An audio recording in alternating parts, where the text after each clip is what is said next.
extend to the point where it's no longer believable. Yeah. And everybody says, oh, CGI.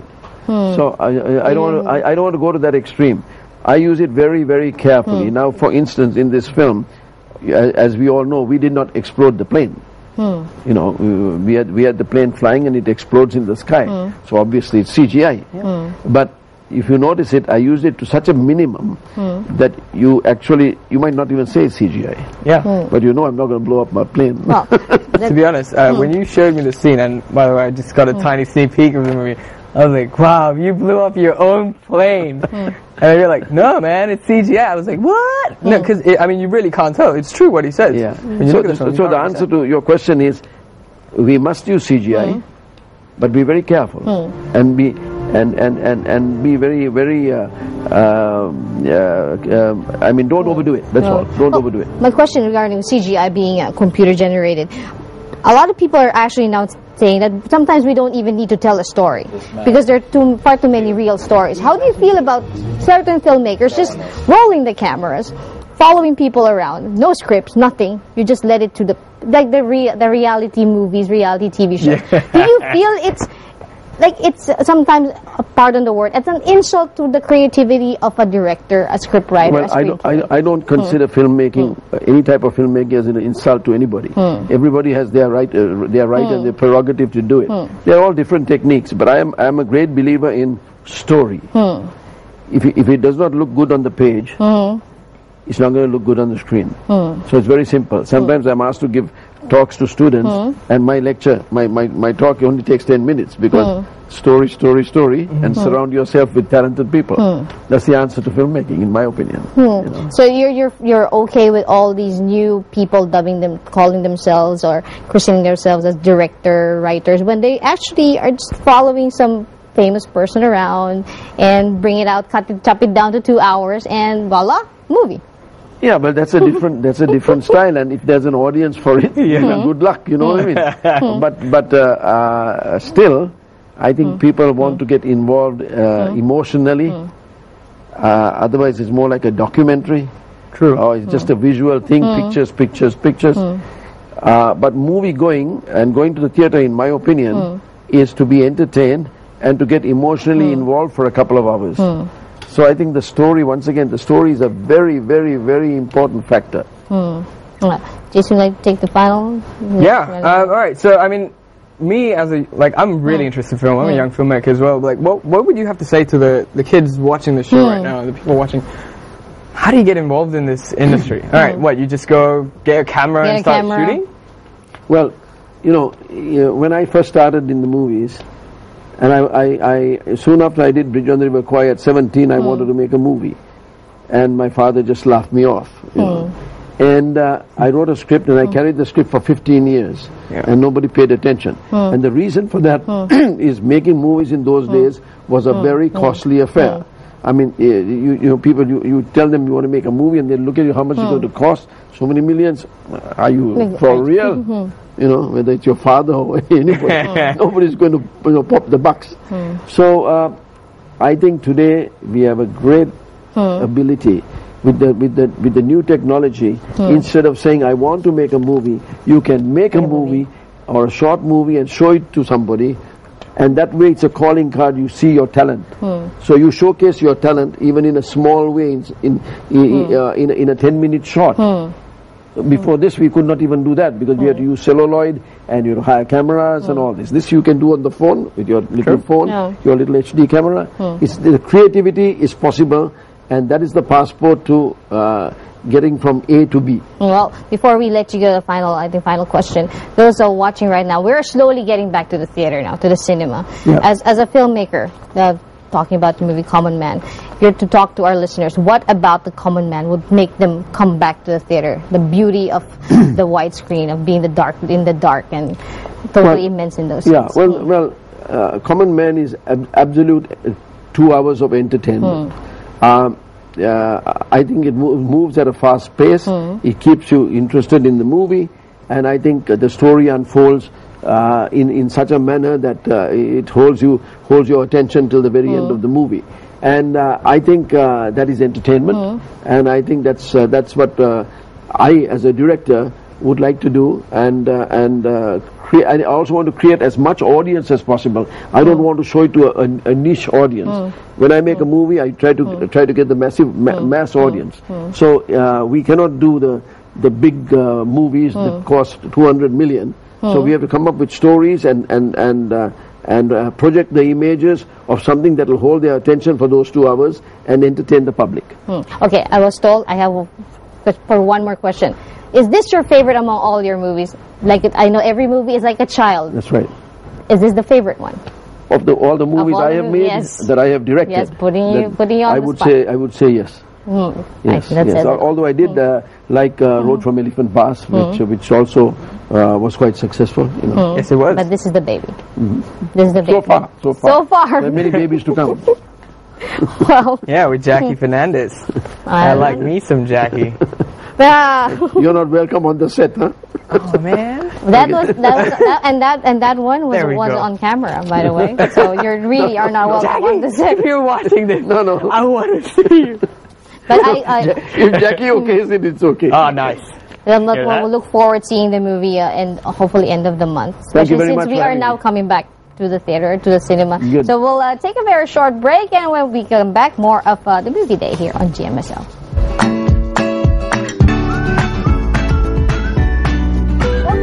Good morning, Sri Lanka, and I'd like to call all the ladies. Get ready because we have a wonderful guest inside the studio, Jason. Ladies and gentlemen, welcome the man himself. He's worked on sets such as Batman, Gladiator, and Harry Potter, and a much longer list. Chris Burgess. Morning. Hey! Hey. How's your morning been? It's been alright so far. Well, it's a very interesting bio that was given to us, actually overwhelming. But you started with the love of pictures, photography. Yeah. How did that happen? Were you always fall in love with something, some form of lens, camera? You know, they always say that there's an urge that comes in. Yeah, I mean, I've always thought, you know, anyone that kind of listens to their calling kind of does it, you know.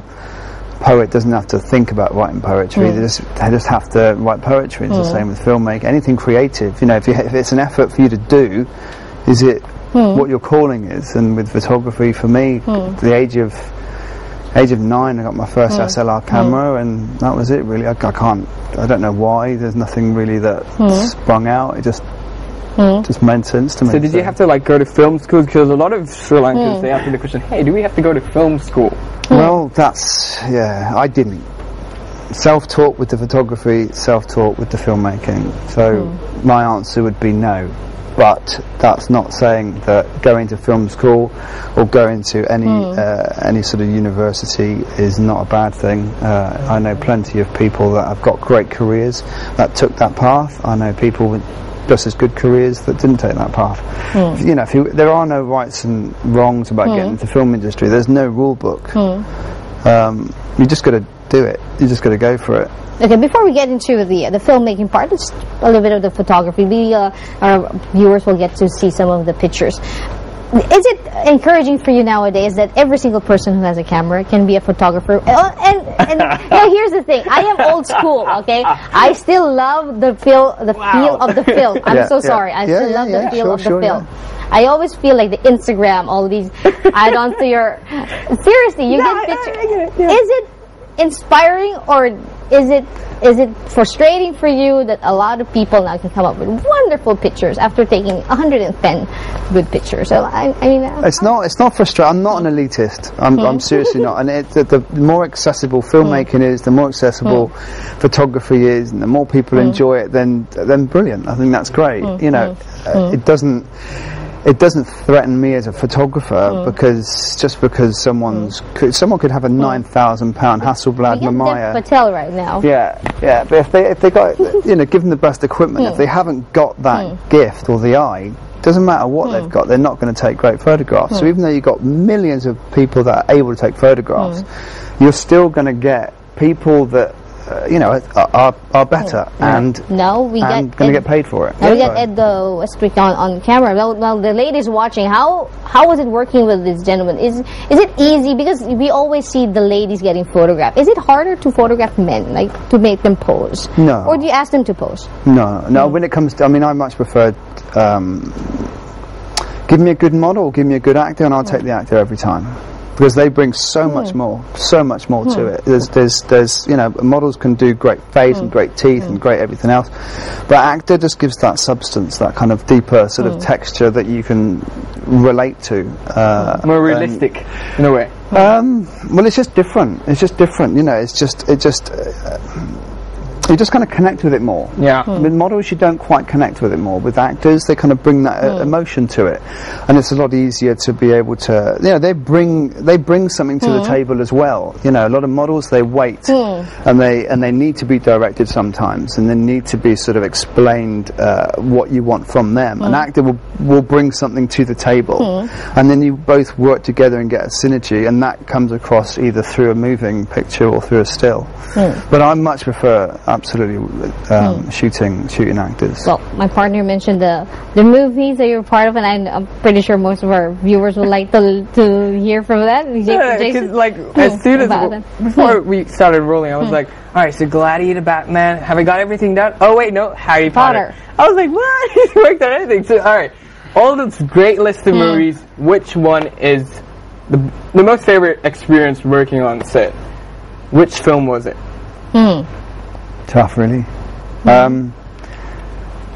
Gladiator was the most incredible, because normally I can work on a film and you know if it's going to be an epic. I mean, you work on that and you just think, wow. You know, you wake up in the morning, 4:30, you drive all the way to set, and you know, you're there in the middle of Bournemouth. You got Ridley Scott here, Russell Crowe there, Richard Harris on top there. You know, 3,000 extras, and it's just one of those moments you just think, wow, I never really imagined I'd ever be doing something like this. You know, and you just feel alive. You just feel absolutely alive. I have a bit of a confession to make though, because like every time I watch the end scene of Gladiator, dude, I'll admit it, alright? I cry. I do. Well, I've got the original script here in Colombo at home with the alternative ending. You do? The alternative ending? There's an alternative ending. In the original script, when any film is made, you'll get a working title script, and it'll come out on white pages. As soon as you start rolling on that first day, if there's any rewrites, even if it's just one word or two words, and the whole page will change colour, so everyone knows that there have been changes to the amendments to the script. Are you free to say what the alternative ending is? I don't know, and I'm not going to take the risk. I'm not going to take the risk. I'm trying to think if it's out there, if it's public knowledge, and I don't think it is. Do you think the ending is the best? I'm sure well, it is somewhere. It moves Jason. It makes him cry every time. Yeah. I try not to. No, I always thought it was the music though, the Hans Zimmer's music, but no, it was the emotion that it had kind of several endings, and I personally, I think the ending that they chose was definitely the way forward. Yeah? Dude. Yeah, for sure. But going back to that question about working on Gladiator and then walking on set of Gotham City, you know, again, you just walk on, and the whole of Gotham City is made. That's a set, a practical set. That's as we were talking earlier about CGI. Okay. It's not CGI. That is a set. That's a set. Before we get to Batman, we have the death scene. Okay, try not to cry. Death scene. If you can walk us through the experience of the scene of Gladiator. Of course, we have the video clip with us. So, if our viewers are ready, Jason will try not to cry, and we'll walk.